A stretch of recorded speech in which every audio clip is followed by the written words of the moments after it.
Bidadi township ವಿರೋಧಿಸಿ ಬೈರಮಂಗಲದಿಂದ ಆರಂಭವಾಗಿರುವ BJP ಬೆಂಬಲದೊಂದಿಗೆ ನಡೆಯುತ್ತಿರುವಂಥ ಜೆಡಿಎಸ್ನ ಈ ಪಾದಯಾತ್ರೆ ಇತ್ತಲ್ಲ, 3 ದಿನಗಳ ಪಾದಯಾತ್ರೆ, ಇದು ಕೇವಲ ರೈತರ ಭೂಮಿಯ ಪ್ರಶ್ನೆಗೆ ಅಥವಾ ಡಿ.ಕೆ. ಶಿವಕುಮಾರ್ ಅವರ ರಾಜಕೀಯ ನೆಲೆಯನ್ನೇ ಜೆಡಿಎಸ್ ನಡೆಸುತ್ತಿರುವ ದೊಡ್ಡ ರಾಜಕೀಯ ಶಕ್ತಿ ಪ್ರದರ್ಶನವೇ?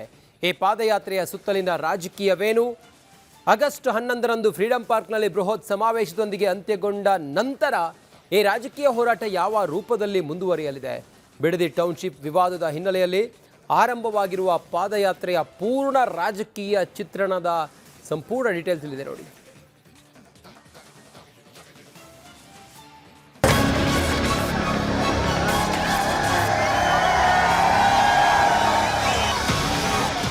ಕಾಂಗ್ರೆಸ್ ಸರ್ಕಾರಕ್ಕೆ, ಕಮಿಷನ್ ಸರ್ಕಾರಕ್ಕೆ, ರಿಯಲ್ ಎಸ್ಟೇಟ್ ಸರ್ಕಾರಕ್ಕೆ. ಬಿಡದಿಯಿಂದ ಬೆಂಗಳೂರಿಗೆ ಜೆಡಿಎಸ್ ಪಾದಯಾತ್ರೆ ಹವ. ಇದು ರೈತರ ಹೋರಾಟವ, ಸಿಎಂ ವಿರುದ್ಧ ರಾಜಕೀಯ ಸಮರವ?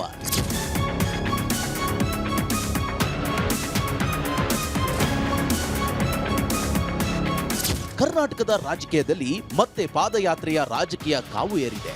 ಬಿಡದಿಯಿಂದ ಬೆಂಗಳೂರಿಗೆ ಜೆಡಿಎಸ್ ಆರಂಭಿಸಿರುವ ಪಾದಯಾತ್ರೆಗೆ ಬಿಜೆಪಿ ಬೆಂಬಲವನ್ನೂ ಕೊಟ್ಟಿದೆ.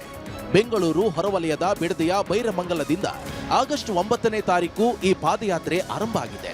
ಇದಕ್ಕೆ ಕಾರಣ ಒಂದೆಡೆ ಸಾವಿರಾರು ಎಕರೆ ಭೂಮಿಯಲ್ಲಿ ರೂಪುಗೊಳ್ಳುತ್ತಿರುವ ರಾಜ್ಯ ಸರ್ಕಾರದ ಮಹತ್ವಾಕಾಂಕ್ಷೆಯ ಗ್ರೇಟರ್ ಬೆಂಗಳೂರು ಇಂಟಿಗ್ರೇಟೆಡ್ ಟೌನ್ಶಿಪ್ ಯೋಜನೆ, ಇನ್ನೊಂದೆಡೆ ಕೃಷಿ ಭೂಮಿ ಕಳೆದುಕೊಳ್ಳುವ ಆತಂಕದಲ್ಲಿರುವ ರೈತರು, ಮತ್ತೊಂದೆಡೆ ಈ ರೈತರ ಪರ ನಮ್ಮ ಹೋರಾಟ ಎನ್ನುತ್ತಿರುವ ವಿರೋಧ ಪಕ್ಷಗಳಾದ ಜೆಡಿಎಸ್ ಮತ್ತು ಬಿಜೆಪಿ. ಈ 3 ಶಕ್ತಿಗಳ ನಡುವಿನ ಸಂಘರ್ಷ ಈಗ ಬಿಡದಿ ಬೀದಿಯಿಂದ ಪಾದಯಾತ್ರೆಯಾಗಿ ಬೆಂಗಳೂರಿನ ಫ್ರೀಡಂ ಪಾರ್ಕ್ ವರೆಗೆ ತಲುಪ್ತಾ ಇದೆ. ಈ ಪಾದಯಾತ್ರೆಯ ರೂಪುರೇಷೆ ಹೇಗಿದೆ ಅಂದ್ರೆ, ಪಾದಯಾತ್ರೆ ಪಾಲಿಟಿಕ್ಸ್. ಬಿಡದಿಯ ಬೈರಮಂಗಲದಿಂದ ಬೆಂಗಳೂರಿನ ಫ್ರೀಡಂ ಪಾರ್ಕ್ ವರೆಗೆ ಸುಮಾರು 38 ಕಿಲೋಮೀಟರ್ ನಡೆಯಲಿದ್ದು, ಆಗಸ್ಟ್ 9ರಂದು ಆರಂಭವಾಗಿರುವ ಪಾದಯಾತ್ರೆ 10ರಂದು ಮುಂದುವರಿದು 11ನೇ ತಾರೀಕು ಮುಕ್ತಾಯಗೊಳ್ಳುತ್ತದೆ.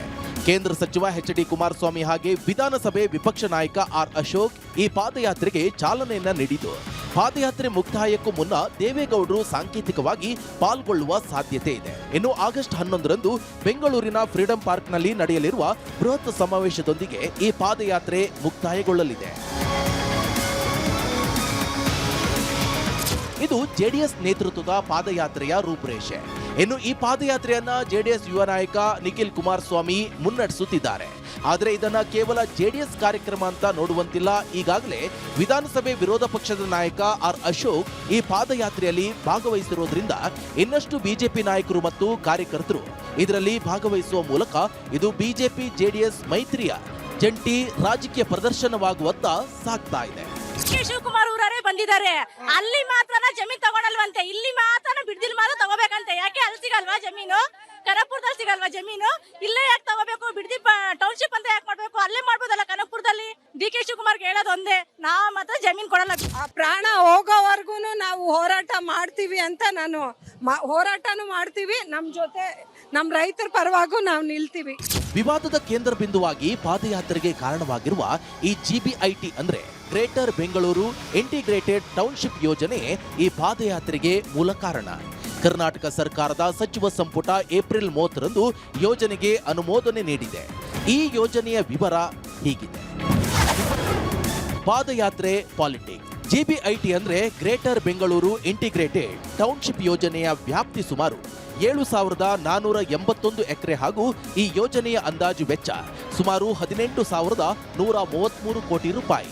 ಸರ್ಕಾರ ಬಿದ್ದೋಗುತ್ತೆ ಅಂತ ಭಯದಿಂದಾನೇ ಅವರು ಸಮಿತಿ ರಚನೆ ಮಾಡಿರೋದು. ಇವಾಗ ನಮಗೆ ಬೇರೆ ಕಡೆ ಜಮೀನು ಕೊಡ್ತಾರೆ, ಬೇರೆ ಕಡೆ ಜಮೀನು ತಗೊಂಡು ನಾವು ಅದನ್ನ ಬದುಕಟ್ಟುಕೊಳ್ಳೋ ಅಷ್ಟರಲ್ಲಿ ಎಷ್ಟು ವರ್ಷ ಆಗ್ಬೋದು?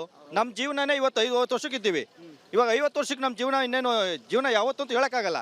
ಆ ಒಂದಿದ್ರೆ ನಾವು ಎಷ್ಟೇ ಕೋಟಿ, 1 ಎಕರೆಗೆ 100 ಕೋಟಿ ಕೊಡ್ತೀನಿ ಅಂದ್ರೂ ನಾವು ಜಮೀನು ಕೊಡಕ್ಕೆ ರೆಡಿ ಇಲ್ಲ.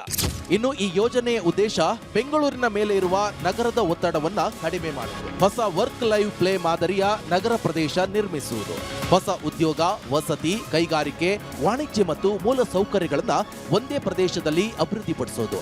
ಸರ್ಕಾರದ ದೃಷ್ಟಿಯಲ್ಲಿ ಇದು ಬೆಂಗಳೂರಿನ ಭವಿಷ್ಯದ ನಗರ ವಿಸ್ತರಣೆಯ ಒಂದು ದೊಡ್ಡ ಯೋಜನೆ. ಆದರೆ ರೈತರ ಪ್ರಶ್ನೆಯೇ ಬೇರೆ. 517ನೇ ದಿನದಿಂದ ಈ 2 ಪಂಚಾಯಿತಿಗೆ ಬ್ರಿಟಿಷರ ರೀತಿ ವರ್ತನೆ ಮಾಡ್ತಾ ಇದ್ದಾರೆ ಈ ಸರ್ಕಾರ. ನಮಗೆ ಭಾರತ ದೇಶಕ್ಕೆ ಸ್ವಾತಂತ್ರ್ಯ ಬಂದದ್ದು ಯಾವ ರೀತಿ ಬಂತು ಆ ಥರ ನಾವು ಒದ್ದಿ ಈ ನಮ್ಮ ಭೂಮಿಗಳನ್ನ ನಾವು ತಿದ್ಕೊಳ್ಳೋದು ನಮ್ಗೆ ಗೊತ್ತಿದೆ. ಇಲ್ಲಿ ಫಲವತ್ತಾದ ಭೂಮಿ 6 ಲಕ್ಷ ಅಡಿಕೆ ಇದೆ, 8 ಲಕ್ಷ ತೆಂಗಿದೆ, ಮಾವಿದೆ, ಹಲಸಿದೆ, ಮತ್ತು 55,000 ಹಸು ದನಕರುಗಳಿವೆ. ತಿಂಗಳಿಗೆ 6 ಲಕ್ಷ ಲೀಟ್ರ್ ಹಾಕೊಂಡು ಜೀವನ ಸಾಗಿಸ್ತಾವ್ರೆ.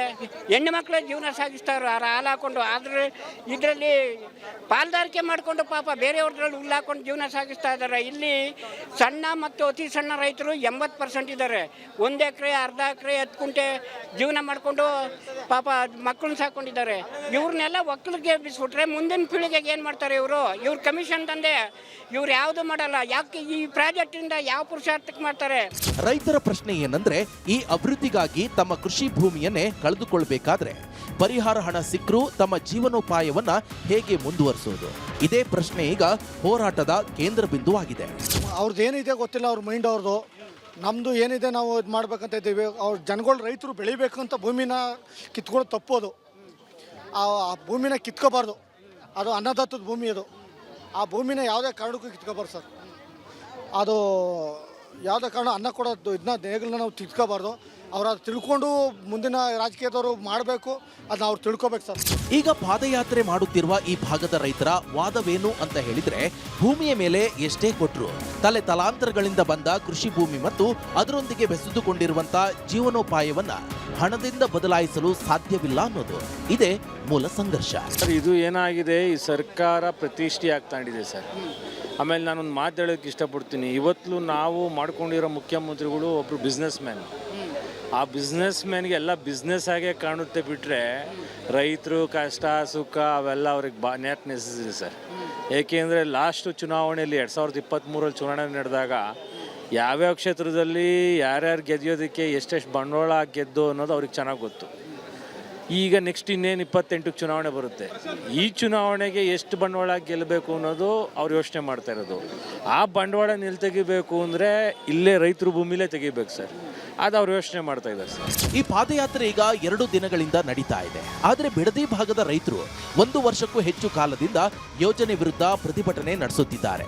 ರೈತರ ಪ್ರತಿಭಟನೆ ಕೆಲ ಸಂದರ್ಭಗಳಲ್ಲಿ ತೀವ್ರಗೊಂಡಿದೆ. ಭೂಮಾಪನಕ್ಕೆ ಬಂದಂತ ಸರ್ಕಾರಿ ಅಧಿಕಾರಿಗಳನ್ನ ತಡೆಯುವ ಘಟನೆಗಳು ನಡೆದಿದೆ. ಜುಲೈನಲ್ಲಿ ಪ್ರತಿಭಟನೆ ತೀವ್ರಗೊಂಡ ಸಂದರ್ಭದಲ್ಲಿ ಮಹಿಳಾ ರೈತರು ಸೇರಿದಂತೆ ಪ್ರತಿಭಟನಾಕಾರರು ಅಧಿಕಾರಿಗಳಿಗೆ ಧರ್ಮದೇಟು ನೀಡಿ ಸರ್ವೆ ಕಾರ್ಯವನ್ನ ತಡೆದಿದ್ರು. ಪೊಲೀಸರು ಮತ್ತೆ ರೈತರ ನಡುವೆ ಉದ್ವಿಗ್ನತೆಯೂ ಉಂಟಾಗಿದೆ. ಹೀಗಾಗಿ ಸರ್ಕಾರದ ಭೂಸ್ವಾಧೀನ ಪ್ರಕ್ರಿಯೆ ಈಗ ಕೇವಲ ಆಡಳಿತಾತ್ಮಕ ಪ್ರಕ್ರಿಯೆಯಾಗಿ ಉಳಿದಿಲ್ಲ. ಇದು ಸಾಮಾಜಿಕ ಸಂಘರ್ಷದ ರೂಪವನ್ನ ಪಡೆದುಕೊಂಡಿದೆ. ಅದಕ್ಕೆ ನಾವು ನಮ್ಮ ಜಮೀನು ನಾವು ಯಾಕೆ ಬಿಟ್ಕೊಡ್ಬೇಕು? ನಾವು ಕಷ್ಟಪಟ್ಟು ದುಡ್ದಿದ್ದು ಜಮೀನು ನಾವು ಯಾಕೆ ಬಿಟ್ಕೊಡ್ಬೇಕು? ನಮಗೆ ಬೇಡವಾ? ಇವತ್ತಲ್ಲ ಅಂದ್ರೆ ನಾಳೆ ಆದ್ರೂ ನಮಗೆ ಬೇಕಲ್ವಾ? ನಾವು ಆ ಭೂಮಿ ಬೆಳಿತೀವೋ ಅದನ್ನ ಹಂಗೆ ಬಿಡ್ತೀವೋ ಅದು ನಮ್ಮ ಇಷ್ಟ. ನಾವಂತೂ ಕೊಡಲ್ಲ. ಇವತ್ತಿರುತ್ತೆ ನಾಳೆ ಹೋಗುತ್ತೆ. ಅದು ದುಡ್ಡು ತಗೊಂಡು ನಾವು ಎಷ್ಟು ದಿನ ಜೀವನ ಮಾಡ್ಬೋದು? ನಾವು ಸಾಯೋವರೆಗೂ ಜೀವನ ಮಾಡ್ಬೋದಾ? ಇವತ್ತಲ್ಲ ನಾಳೆ ಹೋಗಿ ಮನೇಲಿ ಮಲಿಕೋಬೋದಾ? ಅವ್ನು ಗುಡ್ಸ್ಲಾ ಹಾಕೊಂಡು. ಇದೇ ಕಾರಣಕ್ಕೆ ಬಿಡದಿ ಈಗ ಕೇವಲ ಅಭಿವೃದ್ಧಿ ಯೋಜನೆಯ ವಿವಾದವಲ್ಲ. ಇದು ಹಳೆಯ ಮೈಸೂರು ಭಾಗದ 2 ಪ್ರಮುಖ ರಾಜಕೀಯ ಕುಟುಂಬಗಳ ನಡುವಿನ ಪ್ರಭಾವದ ಹೋರಾಟದ ವೇದಿಕೆಯೂ ಆಗಿದೆ. ಇನ್ನು ಯಾಕೆ ಬಿಡದಿ ರಾಜಕೀಯವಾಗಿ ಇಷ್ಟು ಮುಖ್ಯ ಅಂದ್ರೆ, ಬಿಡದಿ, ರಾಮನಗರ, ಚನ್ನಪಟ್ಟಣ, ಕನಕಪುರ, ಬೆಂಗಳೂರು ದಕ್ಷಿಣ ಇವೆಲ್ಲ ಕೇವಲ ಭೌಗೋಳಿಕ ವಲಯವಲ್ಲ, ಹಳೆಯ ಮೈಸೂರು ಭಾಗದ ಅತ್ಯಂತ ಪ್ರಮುಖ ರಾಜಕೀಯ ಪ್ರದೇಶ. ಒಂದು ಕಡೆ ದೇವೇಗೌಡರ ಕುಟುಂಬದ ದೀರ್ಘಕಾಲದ ರಾಜಕೀಯ ಪ್ರಭಾವ, ಮತ್ತೊಂದು ಕಡೆ ಕನಕಪುರವನ್ನ ಪ್ರತಿನಿಧಿಸುವ DK ಶಿವಕುಮಾರ್ ಅವರ ರಾಜಕೀಯ ಪ್ರಭಾವ. ಎಲ್ಲಿ ತನಕ ಹೋರಾಟ? ನಮ್ಮ ಭೂಮಿ, ನಮ್ಮ ಭೂಮಿ. ಸರಿ, ಹಾಗಾದ್ರೆ ಈ ಪಾದಯಾತ್ರೆ 3 ದಿನ ಮಾಡ್ತಾರೆ. ಆಮೇಲೆ ಏನು ಅಂದ್ರೆ, ಆಗಸ್ಟ್ 11ರಂದು ಪಾದಯಾತ್ರೆಯ ಮುಕ್ತಾಯವನ್ನೇ ಬೃಹತ್ ಸಮಾವೇಶವನ್ನಾಗಿ ಸಂಘಟಿಸುವ ಮೂಲಕ ಮಾಡುವುದು JDSನ ಪ್ಲಾನ್. ಅಲ್ಲಿಗೆ ಈ ಹೋರಾಟದ ಅಂತ್ಯವೇ ಅಂದ್ರೆ ಅಲ್ಲ. ಅಲ್ಲಿಂದ ಮುಂದೆ ಈ ಹೋರಾಟ ವಿಧಾನ ಮಂಡಲದಲ್ಲಿ ಮುಂದುವರಿಯಲಿದೆ. JDS ಹಾಗೂ ಬಿಜೆಪಿ ಈಗಾಗಲೇ ಮುಂಬರುವ ಅಧಿವೇಶನದಲ್ಲಿ ಬಿಡದಿ ಟೌನ್ಶಿಪ್ ವಿಚಾರವನ್ನ ಪ್ರಸ್ತಾಪಿಸುವುದಾಗಿ ಹೇಳಿದೆ. ಹೀಗಾಗಿ ವಿಧಾನ ಮಂಡಲದಲ್ಲಿ ಈ ಹೋರಾಟ ಎಷ್ಟು ಜೋರಾಗಿ ನಡೆಯುತ್ತೆ ಅನ್ನೋದನ್ನ ಆಧರಿಸಿ ಈ ಬಿಡದಿ ಹೋರಾಟದ ಮುಂದಿನ ರಾಜಕೀಯ ಆಯಾಮ ನಿರ್ಧಾರ ಆಗಲಿದೆ.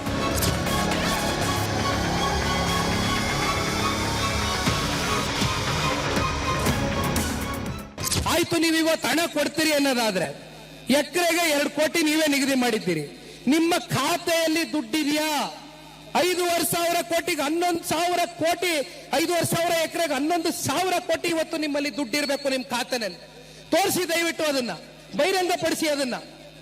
ಆಗುತ್ತಾ ನಿಮ್ಮ ಕೈಲಿ, ಸರ್ಕಾರದ ಕೈಲಿ?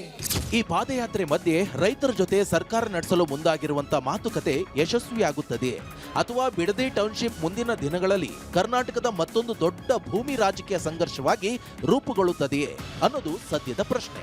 ಆದರೆ ಈ ಪಾದಯಾತ್ರೆಯೊಂದಿಗೆ ಒಂದು ವಿಷಯ ಈಗಾಗಲೇ ಸ್ಪಷ್ಟ ಆಗಿದೆ.